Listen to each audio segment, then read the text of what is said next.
Neat ಪ್ರಶ್ನೆ ಪತ್ರಿಕೆ ಲೀಕಿಗೆ ಯಾರು ಹೊಣೆ? ಪ್ರಧಾನ್ ರಾಜೀನಾಮೆ ಕೊಟ್ರೆ ತಪ್ಪೇನು ಅಂತ ಹೇಳಿ ಬೆಂಗಳೂರಿನಲ್ಲಿ ಮುಖ್ಯಮಂತ್ರಿ ಡಿಕೆ ಶಿವಕುಮಾರ್ ಪ್ರಶ್ನೆ ಮಾಡಿದ್ದಾರೆ. ಬಿಜೆಪಿ ಕಚೇರಿಯಲ್ಲಿ ರೈಫಲ್ ಲಾಠಿ ಸಿಕ್ಕಿರ್ಲಿಲ್ವಾ? ನನ್ನನ್ನ ಕೊತ್ವಾಲ್ ರಾಮಚಂದ್ರನ ಶಿಷ್ಯ ಅಂತಿದ್ದಾರೆ. ನನ್ನ ಆಡಳಿತ ಸಹಿಸಿಕೊಳ್ಳೋಕಾಗ್ತಿಲ್ಲ ಅಂದ್ರೆ ಏನು ಮಾಡಲಿ ಅಂತ ಡಿಕೆ ಶಿವಕುಮಾರ್ ಪ್ರತಿಕ್ರಿಯೆ ನೀಡಿದ್ದಾರೆ.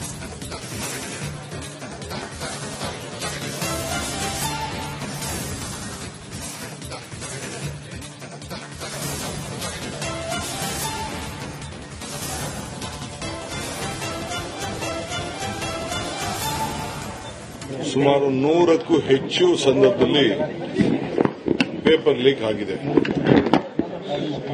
ಈಗ ಇಡೀ ದೇಶದ ಯುವಕರು ಮತ್ತು ಇಡೀ ವಿಶ್ವ ನಮ್ಮ ಭಾರತದ ಯುವಕರ ಭವಿಷ್ಯದ ಬಗ್ಗೆ ಯೋಚನೆ ಮಾಡ್ತಾ ಇದ್ದಾರೆ. ಯಾಕೆಂದ್ರೆ ಇದು ಭಾರತ ಟ್ಯಾಲೆಂಟ್ ಹಬ್. ನಮ್ಮ ಟ್ಯಾಲೆಂಟ್ ಇರೋದು ನಮ್ಮ ಭಾರತದಲ್ಲಿ. ನಮ್ಮಲ್ಲಿರುವಂತಹ ಟ್ಯಾಲೆಂಟು ಇಡೀ ಪ್ರಪಂಚದಲ್ಲಿ ಎಲ್ಲೂ ಇಲ್ಲ ಅನ್ನೋದು ಎಲ್ಲರೂ ಕೂಡ ಒಪ್ಕೊಳ್ತಾರೆ. ಅಂತ ಸಂದರ್ಭದಲ್ಲಿ ಕ್ವಾಲಿಟಿ ನಾವು ಮೇಂಟೈನ್ ಮಾಡಿಲ್ಲ ಅಂದ್ರೆ, ಈ ರೀತಿ ಪೇಪರ್ ಲೀಕ್ಗಳು ಆಯ್ತು ಅಂತಂದ್ರೆ, ಇದಕ್ಕೆ ಯಾರು ಜವಾಬ್ದಾರಿ ತೆಗೆದುಕೊಳ್ಳಿಲ್ಲ ಅಂತಂದ್ರೆ ಯಾರು ಹೊಣೆ? ಇದು ಪ್ರತಿಭಟನೆಯನ್ನ ತಮ್ಮ ಸ್ವಂತ ಇಚ್ಛೆಯಿಂದ ಮಕ್ಕಳ ಭವಿಷ್ಯಕ್ಕೆ ಹಾಳಾಗ್ತಾ ಇದೆ ಅಂತ ಹೊರಟಿದ್ದಾರೆ. ಸುಮಾರು 100ಕ್ಕೂ ಹೆಚ್ಚು ಸಂದರ್ಭದಲ್ಲಿ ಪೇಪರ್ ಲೀಕ್ ಆಗಿದೆ.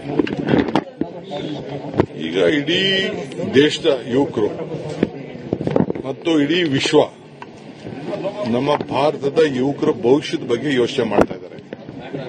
ಯಾಕೆಂದ್ರೆ ಇದು ಭಾರತ ಟ್ಯಾಲೆಂಟ್ ಹಬ್.